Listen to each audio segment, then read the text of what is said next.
Welcome, Impactful Parents. It's time for the Impactful Parenting Podcast, where I give you parenting tips and resources to make you a more impactful parent to your school-age child.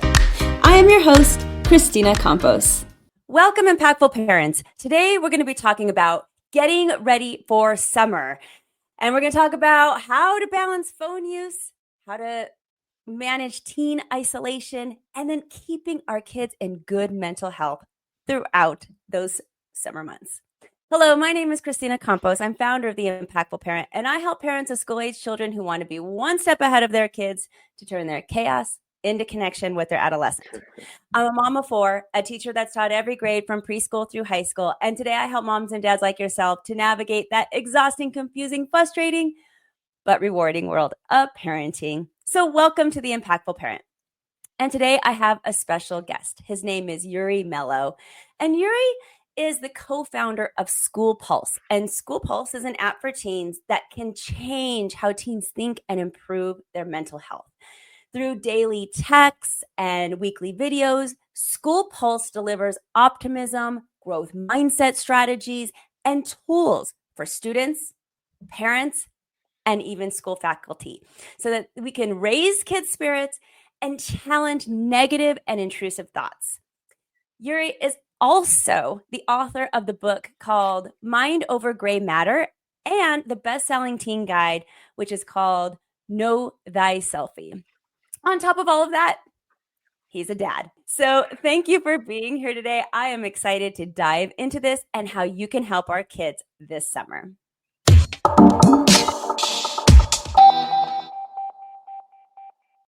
I want to start with that phone use because when I talk to parents, I think that is the biggest, I don't want to say concern because it's a concern, but it's like even so far to say a burden or like this it's a heaviness that I even feel on my own shoulders for my own teenagers that I have at home still. That when it comes to the summer months, you don't have the structure of the normal school year. You don't have the kids busy all day long in classes. And now it's up to us as a parent to make sure that they're not overloading on a screen. But when we have to work and we're not always around and they're old enough to be, at least somewhat unsupervised, now we're not stupid. Parents know that our kids are turning to their phone whenever they can, whenever we're not looking. And that is just such a heavy weight on our parental shoulders throughout the summer months. It's like, I don't want my kid on that, electronic, but what else do I have them do when kids don't go play outside anymore like they used to? Or, and socialization is so much around the phone. So taking away the phone is not really the right answer either, because now we're going to get, fits, of course.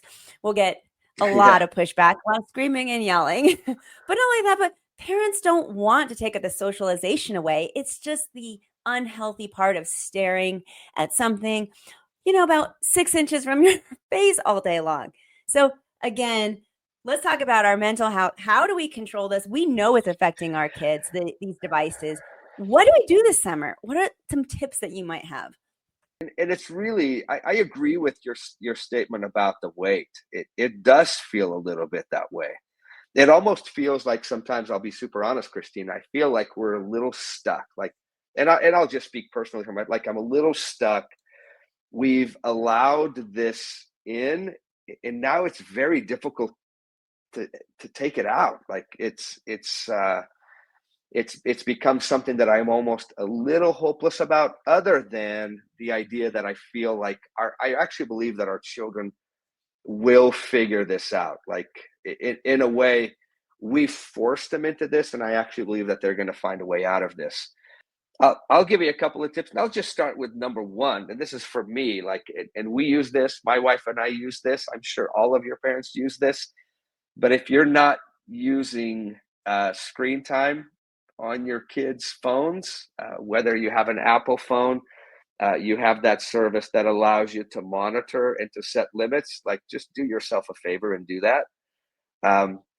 That can actually eliminate some of the conflict. It may also create some, because when your kids run out of screen time, they'll probably be asking you for more screen time. but it also can help them to kind of create a little bit of to manage themselves, right? And ultimately, that's what we want our kids to do, right? Is we want them to self-manage at some point. We want them to be able to kind of emotionally regulate their own things instead of just having to have us monitor it for them. If you don't have an iPhone and you have an Android also has that. I think Google has some of those same features as well.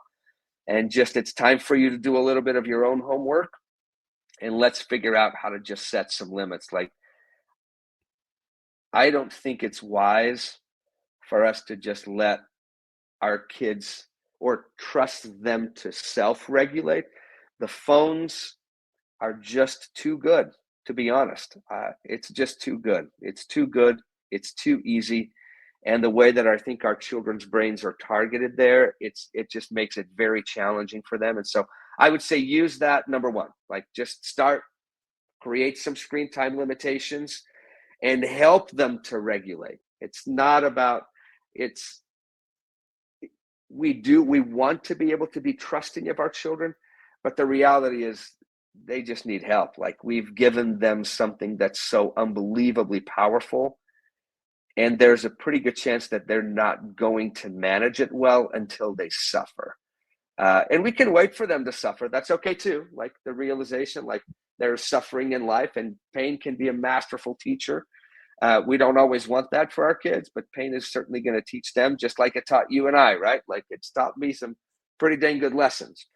But I would say that that's the very first thing. The second thing that I would say is, kind of here at our home, we kind of have a little bit of a rule specifically for our kids that are in school.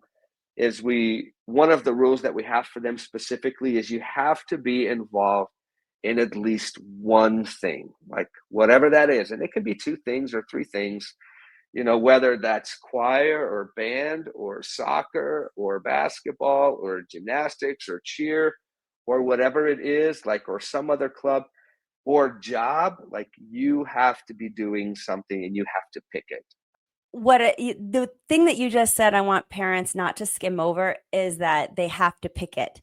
So when I'm, even for myself too, as I have 4 children, but 2 of them are still teenagers in my house, when I'm getting ready to approach summer, they know that the rules change. Everything, as soon as that day, I'll give them a couple days after school's out to do whatever they want and decompress. But after that, the rules of the house do definitely change. And yes, I am intentionally creating activities for my child so that they can keep busy, whether that's saying, hey, you need to play, you need to move your body today. What are you going to do? But see, the boundary is, for me, you need to move your body today, or you need to be outside today, or you need to take this type of lesson, whatever your thing as a parent is. The key is letting the child pick what it is they're going to do within your boundary.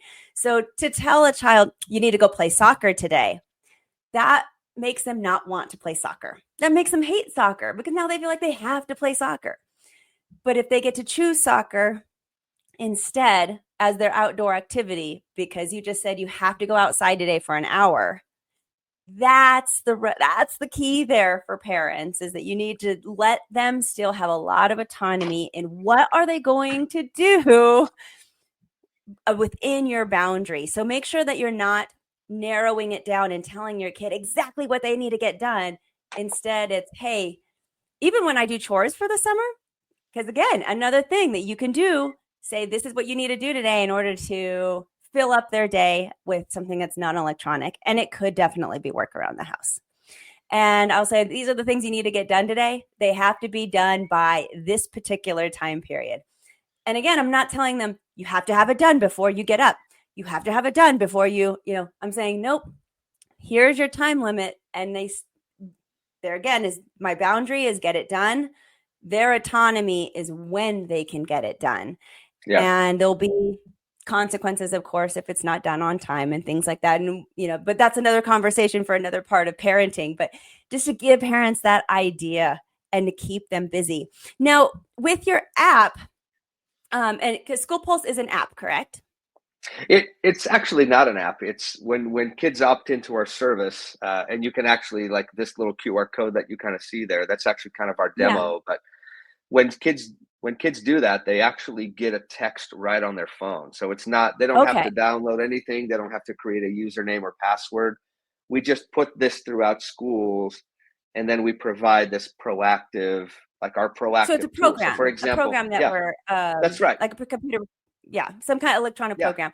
And when I bring that up because everything that it seems that we're getting kids to do has that filter of going through some sort of electronic, and Mm-hmm. including some of the great stuff like School Pulse, like Yeah, the Impactful Parent app, like that's all right. these things we filter through an electronic. And I think sometimes as parents, we got to step back and go, every time they're on their phone, it's not necessarily a bad thing. Like there's some really good things that they're engaging with on their electronic device. And so with School Pulse, I'm kind of curious, how does that help them during the summer months? How can they use this part of their electronic time to fill in some of that empty space that we're talking about? Yeah, I love that. I think maybe I can go into a little bit of maybe the kind of the overall philosophy behind what we do. So Yeah. the reason why we go through phones, just like what you're describing, right, is because that's where they are, right? Like kids are there, and in a sense, instead of just kind of this tsunami of sometimes negativity and uncontrolled behavior that our kids can get, whether it's via email or social media or on the web, like what we're trying to provide is some awesome resources, videos that are inspiring and motivating and that can educate them. And to be super honest, like our goal is to promote kind of the positive psychology and growth mindset type principles that will get them out of their phone, right, out of this kind of uh, this type of interaction into real and embodied interactions. And so positive relationships are the absolute best predictor of long-term happiness, like period. Like if you're looking at factors like how can I get my child to be happier, like now and in the future, like help them to create positive relationships in their life. Like that is the best predictor for you and I, by the way, as well. In addition, and how do we go about building those, right? Like, well, we do that by placing ourselves in those circumstances. I always kind of say it's an old AA, Alcoholics Anonymous saying, like people, places, and things. And the way that they use that in AA, right, is when you're looking to make a change in your behavior, if you really want to change, then you have to change your people, your places, and the things that you do, right? And when you do that, then you're kind of creating a systemic change. And I think the challenge for our kids right now is we've given them something that really is powerful. Like it's powerful. It feels real. It looks real. It tastes real. It just doesn't quite provide that. It, in fact, it seems to do the opposite. Like it doesn't provide us with the actual relationship. It doesn't provide us with that meaningful gain. It actually ends up creating some problems for them. And I think that that's what the research now, I would say, has pretty conclusively shown is that the more time that kids spend on that technology, like the more fragmented their memory is, the less connected they feel, the more they withdraw, the more they are avoidant of other interactions because this phone is so it's so persuasive. It seems to be filling those needs. It just isn't. Like it's like eating popcorn. You think you're getting the calories, it's just, but it's not. Like, So School yeah, Pulse, I think it fills in that gap and is something positive for kids so that they're not feeling quite as empty. Is that what I'm gathering? yeah, because when students engage specifically, like if when we proactively text students, right? Students engage and they're not getting AI, they're getting real people who are going to greet them with enthusiasm and kindness and gentleness, honestly, and enthusiasm. But you have to remember, like, our goal isn't to maintain people there. Our goal is to reconnect students back to their parents, back to their primary networks, So we're not necessarily the solution. We're definitely promoting the solution. And so I think that that's one of the things that you'll find, and we hope that your parents will have access to this as well. We have a couple of videos, I think, specifically about things to do for the summer, specifically for your teen, that you can share with your teens, that you can listen to yourself. But that's really our goal. Our goal is to promote what we would say are kind of the positive psychology concepts that will lead your child to have an awesome life. That brings me to the next point that I'd like Love it. to take, and that is our secondary fear as parents. And I think if the first thing I hear is, oh my gosh, what am I going to do about electronics this summer? The second thing I hear from parents is, oh my gosh, how do I get my child to stop self-isolating? Because again, It's tough. it is just the big concerns of parents in the summer where, again, they're not at school. So now we're watching our child hide in their rooms, play on their electronics all day long. And again, it goes back to, I hate to say it, those devices again. Mm-hmm. But it's not just about the device. It's the device is keeping them busy. They're isolating. And so then you get kids that, because the socialization is just so much different today than it was when we were their age, they end up not going outside. They end up not doing those things. And now they're just sitting in their room and they're taking long naps, or they're scrolling and they're, swiping. And the mental health of kids during that time is just terrifying to so many parents who see that as this big red flag of burp, burp, something's going on with your kid. What are you going to do? How does School Pulse fit into that? And what do you say to parents who are worried about that right now? Because it's a big worry for a lot of moms and dads coming up For sure. this summer. Let's hop right in that conversation. Is I would say, throw yourself into the mix as a parent. And what I mean by that is, I'm not asking you to be kind of the entertainment director at your house, because I know you've got your own things to do and parents are busy themselves. I feel like life is incredibly demanding. And that can be a blessing and a curse at the same time. But I would say, throw yourself into the mix. Like, so for example, this morning, we have one of our oldest daughters, the one who just graduated and then is moving somewhere else to go to work when school starts for her. But she's here, and we woke up at about 6:40, and somehow she's good enough, but I've convinced her or cajoled her in some way to come running with me every morning, right? And so that's what I would say is, as a parent, throw yourself into the equation of how this summer is going to be a better time. And whether that's exercising with your kids, whether that's hiking with them, whether that's going to the gym, whether that's playing basketball with them, whether that's taking an art class or a ceramic class in town, or looking for community opportunities, that's what I would say, is throw yourself into the mix. Don't just kind of like, kick your kid and like go get fixed somewhere else. Kind of what I call like drive-by therapy. Parents just come in, throw their kid in my office and just like fix him. And so that's what I would say, is become part of the solution as a parent.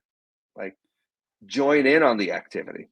Like, find something that you can do with them, and you can be part of that solution. And that includes, right, whether you're planning on a vacation or a couple of small little vacations, or even just activities that you can do on the weekend.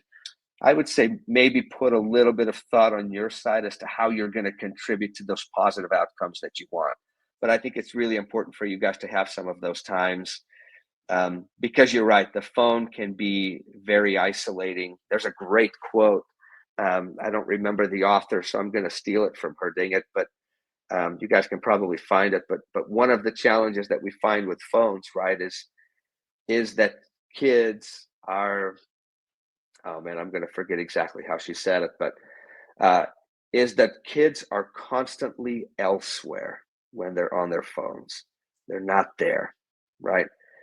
And I think if we look at our own too, right? I think when when we enter our phones are so compelling that we literally leave where we are and we go to wherever that is, right? And so Well, one that of is my part of why it's so appealing. You get That's to, right. it's like a costume, and you get to leave your That's a good life, point. you get to leave your life. And that's how so many teens cope, because they can escape that way. I love your suggestion about us getting involved. I feel like so many parents, I don't know why, it's like such a like top of mind thing to do. Like, well, duh, get involved, do things with your kid. But Yeah. a lot of times we don't think about that. We're like, we need to get them into something. And it's not about, I need to do something with them, because that puts a lot of effort and time on Sure. us. And we're already tired. I will say this, parents, if you're exhausted at the end of your day, you're doing something right. That's Yeah. how you're supposed to be as a parent. You're supposed to put in this effort that at the end of the day, you are tired. You're tired from all of Yeah. the giving that you've given to your kids. So, and I think that sometimes we look at the tiredness at the end of the day as, oh, I'm so tired. Something's wrong, or, it's like, look at negatively. Actually, I'm going to say, pat yourself on the back. That means you did a good job today as a parent, if you were tired at the end of your day, especially at the end of a summer day. Yeah. Can I give you Now, one more quick suggestion too, Kristina? This yeah, is go this ahead. is one this is one that we do every summer. Is we create a bucket list for the summer, and we actually get like a little whiteboard, right? And we just create a bucket list. Like, we want to do these mountain bike trails. We're going to do a climb over here. Like, we're going to go to, Las Vegas, blah, blah, blah, this day. We're going to go to Disneyland one time. We're going to go camp, you know, but like, and by the way, they don't have to be that big. It could be like, we're going to get ice cream at Chick-fil-A, whatever. Like, we're going Yeah. to go do a bonfire, blah, blah, blah. We're going to have a, a pool party, or we're going to invite Yeah. someone. But I think the idea is just create this bucket list. I constantly tell people like that our brains run better with a direction. They just absolutely do. And when we create a little bit of a vision, and once again, I'm just talking about these little variables, right? That when we add this to this to this to this, like, we get better outcomes. And we may not be completely resolving the phone problem, but man, we're doing a lot of other things that are going to help them throughout their life too. So maybe it's not like the phone is the enemy and all my focus and energy is there. In fact, I think, and maybe this is kind of what that positive psychology approach is about, is sometimes in psychology we have a tendency to focus on the risk factors, right? We're constantly focused on, like, oh my gosh, like the bad that can happen. And I think what positive psychology has taught us is that that we need to spend more time on building, instead of just trying to manage the illness part of us, like the deficiency of us. So I think love of it that. like, yeah, when you're creating those activities with your kids, when you're engaging with them, you're actually building the protective factors that will prevent some of the issues that can come from that. So that's really important. And so I think whatever that's positive gold. engagement you're doing is great. Yeah, I Go think ahead, it's Kristina. gold for the parents to hear, because we're like so worried about taking away the phone instead of concentrating on taking away the phone. Why don't we concentrate on all the things that we can do without a phone instead? And then Yeah. when you create those bucket lists, when you create these activities, I just, and again, could be as simple as finish this book by the end of the summer. Love it. Love it. I mean, so it does not have to necessarily be an activity. When you create an activity that's, I should say, moving your body, it could be any activity that's not on a phone. And when you create that list, it really helps. I would tell parents they should post the list somewhere where everybody can see it, cross things off as they get done, because that feels like a feeling of accomplishment, especially for younger children, but for all ages. And then when your child is bored and you're asking your child to take an electronic break because they've been there, you can say, go to the board. There are some ideas of something that you can do, whether that's go for a walk, Love it. go to your park, go for a bike ride. Again, listing out and having that visual list of all the things that you can do not on your phone, that's readily available for your child, to access at any time, even just look at. I think this is awesome. Any last words or anything you want to tell our audience about School Pulse so that they can go and download it today? Yeah, I mean, number one, please go check it out. I think you'll be thrilled. Honestly, I think you'll find that the videos are engaging and can just be, like you said, Kristina, a source that can actually support the things that you're already promoting. But sometimes, right, like a tennis coach or a piano teacher, like just somebody else providing that information, it just makes an impact. I don't know how else to tell you. I'm glad you decided to be here today. Begin your Impactful Parent journey by downloading the Impactful Parent app. The Impactful Parent app is free so that you can carry help, tips, and parenting resources right in your pocket. Discover answers to your parenting questions and download the app today because it's free. Just go to your phone's app store and discover how you can step up your parenting game and become a more impactful parent.